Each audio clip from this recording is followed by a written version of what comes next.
শিক্ষা। আজকে জেনারেল শিক্ষার দিকে যদি যাই, শিক্ষা জগতের মূল ফাউন্ডেশন এলপি স্কুল।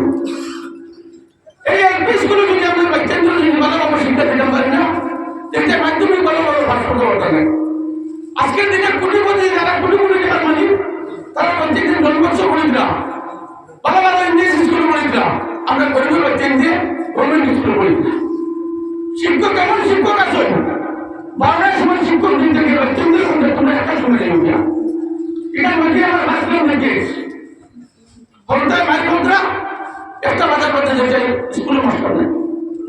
এটা কি এখানে যারা মুরব্বী আছেন আমার বাবার বয়সে, এটা গেছে আমার বিভিন্ন অনুরোধ হইল আমরা গ্রামের যে এলপি স্কুল থাকবো, সর্বপ্রথম এই স্কুল ঠিক মতো শিক্ষক করা ইত্যাদি ভালোভাবে পড়ে দেবো। আমরা আপনার গরিবী জীবনে গরিবী তুলন নয়, কারণ লোক এই সরকারে তোমার মেরিটের উপরে চাকরি দেবো।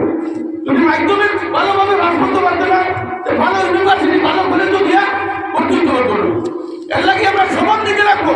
আমরা বাচ্চাদের এখন দরজা বন্ধ করি, লাগলে 3 বার 2 বার খাইতাম, বাচ্চাদের সুশিক্ষা শিক্ষিত হয়ে নিতাম। আমরা ব্যাংক 10 টাকা তুলে একদিনে 1 কোটি টাকা আশা করি ধরি, ব্যাংক না দিয়ে বাচ্চার পিছনে বন্ধ করতাম, একদিনে 1 কোটি টাকা সম্পাদন করবার ইচ্ছা। এর লাগে আমরা ওটা দেখতাম, সব সময় বাচ্চাদের জ্ঞান দেখতাম।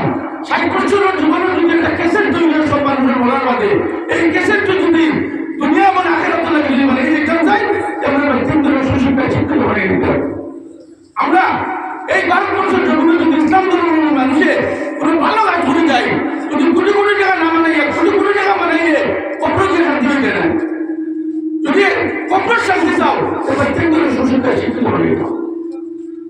আমরা গরিব অঞ্চলের মানুষ আর রাজনীতির কথা বলতাম কিনা, এবার এখান দিদি মফিল রাজনীতির কথা হওয়া হয় না, যা করতাম চিন্তা করতে বুঝা হতে রাখবো, খুব চিন্তা করে হতে রাখবো।